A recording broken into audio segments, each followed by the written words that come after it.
Hello, everyone. My name is Richard Lewis Brown. Today is March the 26th, 2021.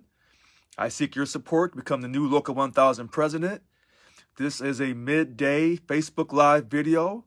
I've taken a lot of calls this morning and last night concerning last night's 2-hour video. And so this midday morning or midday video is about something that's really important that I have tried to avoid, but now it's here, and so I have to speak on this matter. First, our election is the most important election in Local 1000 history. Second, there is no excuse for not voting. We need everyone to vote, and I've offered to pay people's membership so they could vote. And that doesn't mean I'm trying to buy their vote. I'm offering to pay for someone to vote because I think it's that important. Whether they vote for me or for someone else, I want to make sure everyone has the ability to vote in our election. 3, the ballots go out April 19th. They have to be returned back May 20th by 5 p.m. Now, the issue that I've been running from is, quote, the perception of fraud, voter corruption in Local 1000 as far as our elections are concerned. So, again, let me say this to you. I'm Richard Lewis Brown. Today is March 26, 2021. I'm doing a live Facebook video during the middle of the day, and it's concerning the perception of Local 1000 fraud, Local 1000 corruption in regards to our elections. Here's the very first thing. Someone called me a couple weeks ago, and they said something to me because they were reading the policy file. They said, Richard, we know you're going to beat Yvonne Walker. The most votes she's ever pulled down in an election was over 5,000 back in 2011. The 2018 election, she pulled down 2,760 votes. And the 2015 election, she pulled over 2,300 votes. But that person said, we know you're going to beat her. Here's the problem, Richard. She's going to do an elections protest. The important part of what that person was telling me, when I beat Yvonne Walker in this election, she's going to do an elections protest. This is what I'm being told. All elections protests go to the president, the incumbent. So she's going to do a protest, if she loses, to herself. Good morning, Angela Garcia. Now, here's the funny thing. That is a conflict of interest. And that really provides the speculation about why there's always been the idea that our elections are full of fraud for Local 1000. When the incumbent can run for re-election and any elections protest goes to her.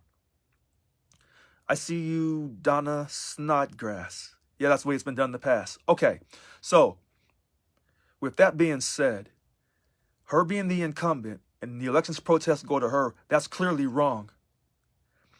When she loses this election, she's going to file a protest with herself. So you know it gets heard. And it's going to be adjudicated the way she sees fit. Some people say, the person that called me a few weeks ago said, now when she gets it to the elections committee, who are appointed by her, they're going to rule in her favor. So no matter what you do, Richard Lewis Brown, you're not going to beat her. That's not how I live my life. Even though they're quoting the policy file correctly and accurately, that's not how I live my life. I will beat Yvonne Walker, even though the odds are stacked against me. Someone else said, we've heard stories in the past where in the 2011 election that people brought in boxes of ballots. And I said, can you prove that? Can you put it in writing? But everyone's too afraid to put things in writing. But they said that's what happened in the 2011 election. Ballots were brought in boxes and counted. Maybe that's why she pulled up 5,000 votes. That was her largest vote count ever. And maybe in the history of Local 1000 elections. Now, with the research that I've done, my major question is, we want everyone to vote. and this perception of voter fraud in our local 1,000 elections, we have to eliminate that. So my key question that I've always had is, how do we, first of all, how many dues paying members are there right now? How many ballots are going out with their voters books? Has Local 1000 ever put on the website how many dues paying members we have right now? They withhold that information. So that causes distrust. And when we had the webinar a few months ago, and I asked the person on the webinar, Paul Koch, I said, why do we have to wait till April 19th for the ballots to be mailed out with their booklets to find out who's officially running? That suggests that something's going on. Something's not right. And if we're going to have clean voter elections, people should not have to wait until April to know who's officially running by getting the ballot and the voting booklet in the mail. Okay, hold on, Donna. Okay, I'm glad you brought that point up. I'll bring that up here in a second. We should know who is running officially. We shouldn't have to wait till April 19th. Okay? Now, also, how do we know that all the ballots go out to these due-paying members? We have no verification of that. Now, I see what Donna Snodgrass is saying. I've heard the same thing, Donna Snodgrass, that there are people on full-time union leave working on behalf of Yvonne to get her reelected. That's a violation of the policy file. I've heard that in the past. I was told specifically that Ted Barnett, who works for Local 1000, has campaigned for Yvonne Walker in the past, trying to get her votes. That happened in the 2018 election, and probably in the 2015 and the 2011 as well, maybe as far back as 2008. I have heard that. If people know of these types of corrupt actions, they must file a report. They must send it to the union. You have 3 vice presidents who say that they're for change and transparency. You must be transparent if you see fraud going on as far as the elections are concerned. Now, just because I've offered to pay for you to vote, because it's that important, does not mean I'm paying for your vote. I want you to vote, and I'm showing you by putting my money where my mouth is. And just because I'm paying for you to vote doesn't mean that you're going to vote for me. Here's something else that's very important. When I talked this morning, and I talked about voter corruption in union elections and how union leaders oftentimes embezzle money, someone said, are you insinuating that Local 1000 has taken money, that the leaders have taken money? No, I'm not insinuating that. Now, if people know and they can prove that Local 1000 leaders have taken money, they should file something. They should file a protest. They should file actions. They should submit that to the media. But you have to be willing to put it in writing and put your name by it. And if you're not, then these are just accusations.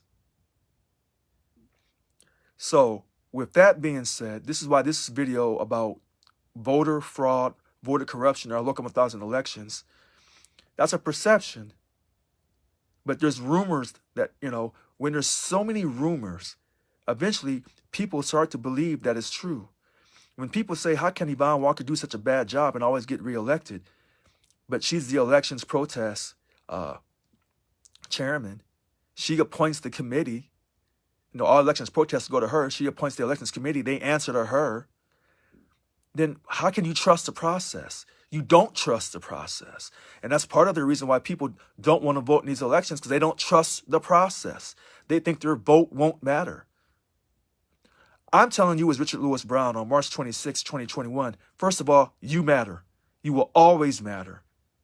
And you've been disrespected, underappreciated, undervalued for too many years from the state of California, but also from your own union, Local 1000.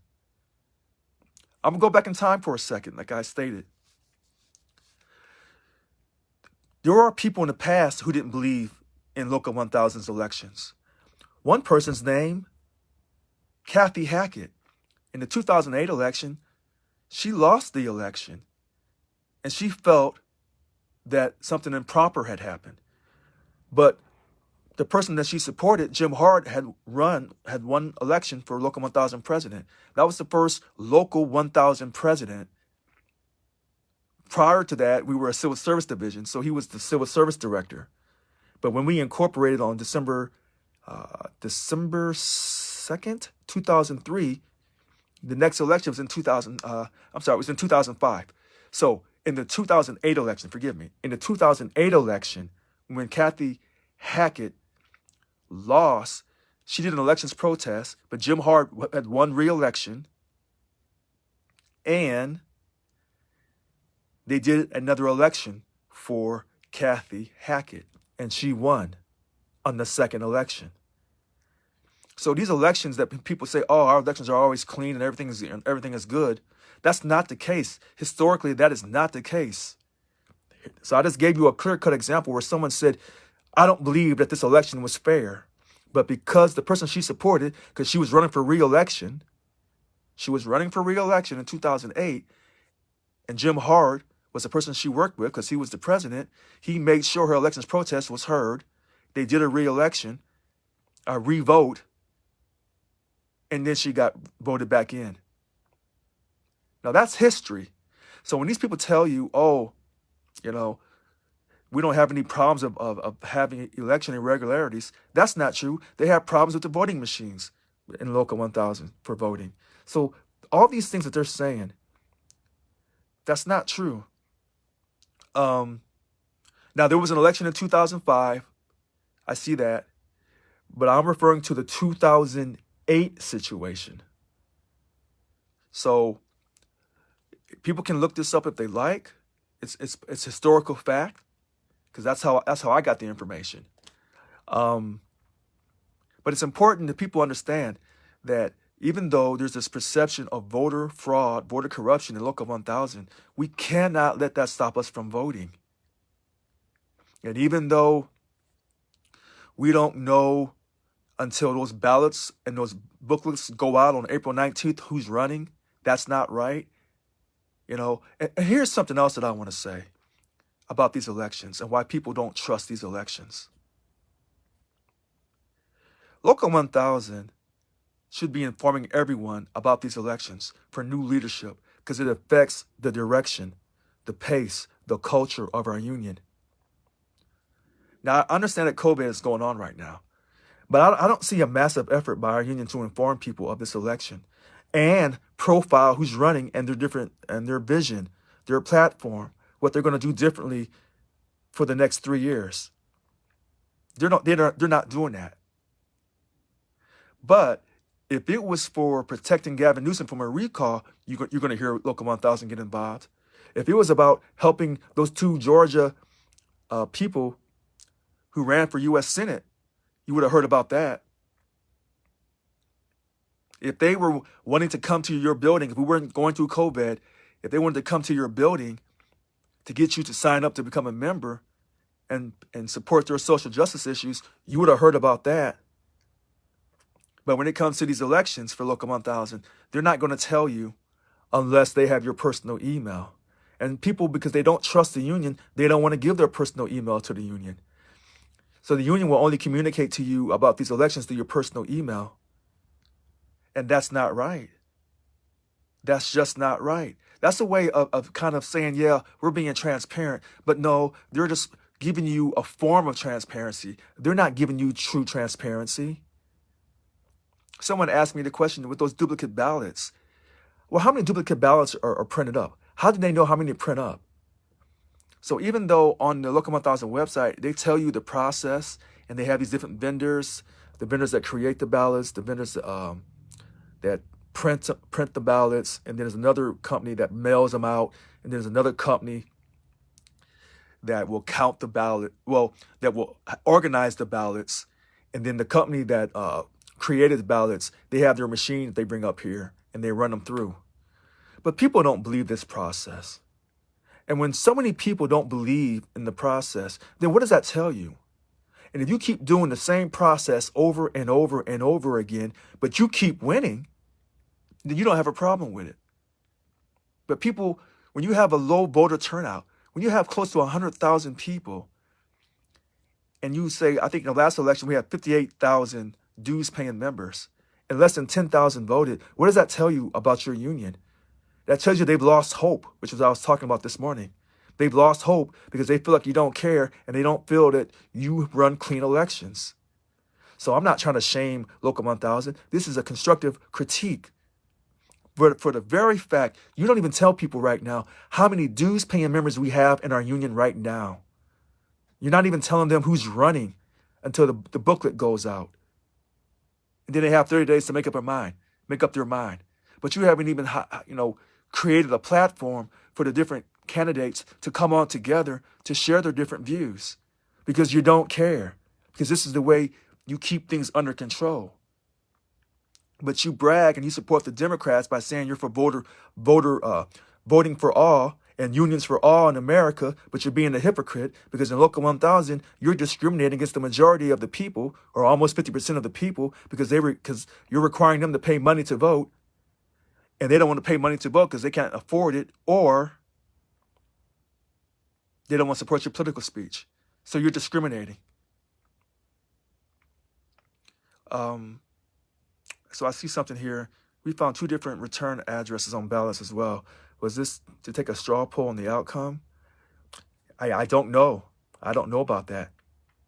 Only thing I can say is this is an issue that I haven't wanted to address, but these ballots are going out here in a couple of weeks. I can't run from this anymore.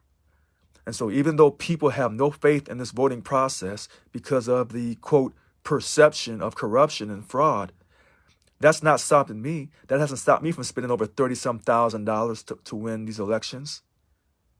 So at some point, no matter what they say, you have to overcome these different obstacles.